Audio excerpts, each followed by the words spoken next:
ఉన్నాను చీకటిలోనే అని అనుకోకూడదు. వెలుగులో ఉన్నానని భ్రమలో బ్రతుకుతున్నాము తప్ప కానీ మనము నిజమైన వెలుగులో మాత్రము లేము. సహోదరుని ద్వేషించేవాడు ఇప్పటి వరకును కూడా చీకటిలోనే ఉన్నట్టు సమానము.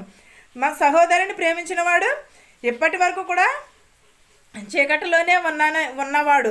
అతని యందు అత్యంత కారణమైనది ఏదీ లేదు, అభ్యంతర కారణమైనది కూడా ఏదీ లేదు.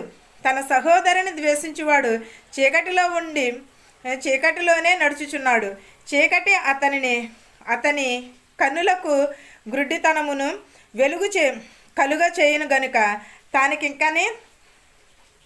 తానెక్కడికి పోవుచున్నాడో అతనికి తెలియదు.